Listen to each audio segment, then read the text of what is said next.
So today we're going to be discussing 5 ways you can find your new favorite honey hole. The first way that you could find your new favorite honey hole is by looking at blogs and forums. So blogs are a really good starting out point for when you're looking at new fishing spots. They could be very general in the sense that they could talk about fishing in a broad area, or they could be very narrow and nuanced in that they'll talk about fishing in certain geographical areas such as New England or Pennsylvania. Blogs can be vital to providing information for where to begin because they'll often tell you where to fish, what kind of fish live there, what kind of flies to use, what kind of flows to fish, etc. I've personally used blogs extensively since I started fly fishing because they gave me a great starting off point to find the spots that I eventually turned into my home waters. Especially when I first moved down to Maryland, I didn't know what kind of rivers were in this area or really what kind of species existed. So I spent a lot of time on blogs. Forums are another good place to look, and they differ from blogs because they're a little bit more informal. While blogs are written by one person or a group of designated authors, forums have perspectives from sometimes hundreds of different people. Forums also tend to have a little bit more nuanced information, and you could find information about spots that most people might not be willing to discuss, but occasionally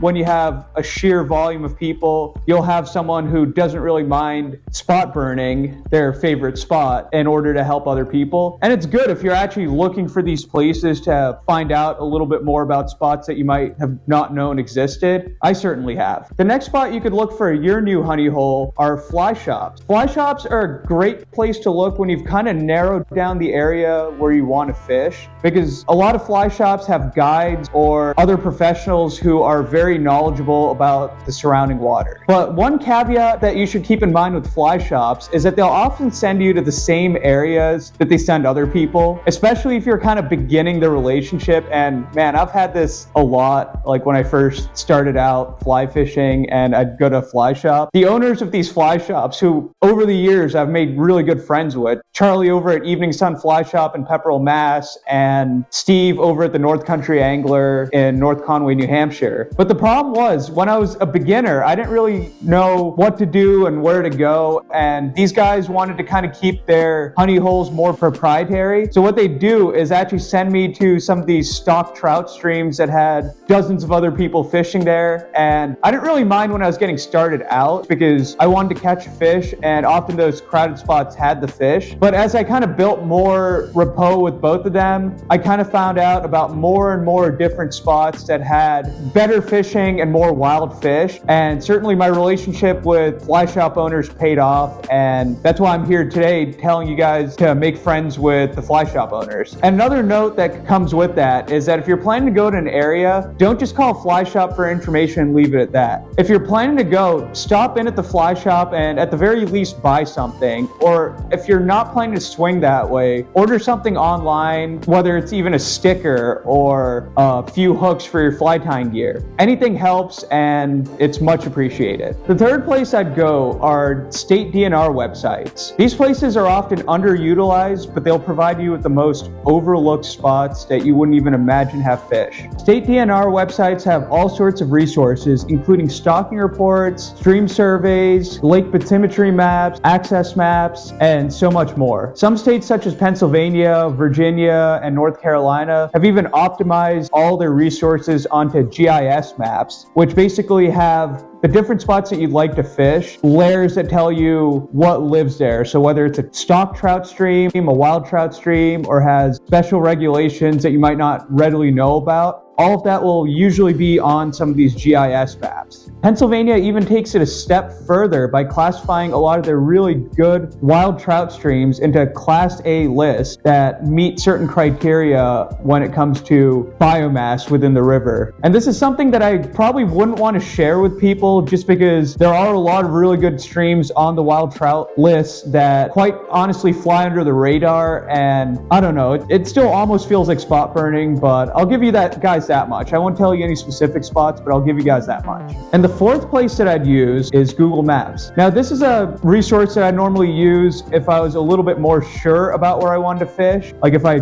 knew the specific geographical area. But Google Maps is an excellent resource because they have different features such as terrain maps and satellite view that allow you to look at rivers from a bird's eye view and roughly gauge the topography and the layout of these spots. Plus, the street view is also really good when you're looking for access points, especially in more urban fisheries such as the steelhead and salmon rivers of the Great Lakes, where you don't know like what's public and what's not just by looking at Google Maps and looking where the bridge crossings are. You'd want to actually see the street view of these places and where there are posted signs or where there are public parks or anything that kind of indicates that you could actually park and fish there. And finally, the last place I'd look for your new honey hole is other people. Like with anything in life, it's about who you know. Insider knowledge can range from anything like befriending a fly shop owner like I talked about, or just making buddies with other people who like to fly fish. When you know someone for a long enough time and you build that trust and rapport with them, you'll be surprised at the kind of spots that you could find just through that friendship alone. Like there are some spots that no one really talks about, that blogs won't mention, and forums are surprisingly tight-lipped about, that you won't know about unless you make friends with other people that like to fish. And sometimes these friendships can be forged by volunteering at Trout Unlimited events, such as red surveys or stream cleanups. Sometimes the very fact that you're there actually helping out will build that trust quicker than making friends with other people. These stream cleanups are almost a little bit of a hack when you're trying to find out about some of these lesser known spots. So I hope you gained some value from watching this video. And if you did, I'd appreciate it if you could like or comment below if you liked what I said or felt like I left something out. And if you really enjoyed this video and you want to see me make more content, please consider dropping a sub and telling your friends about this video.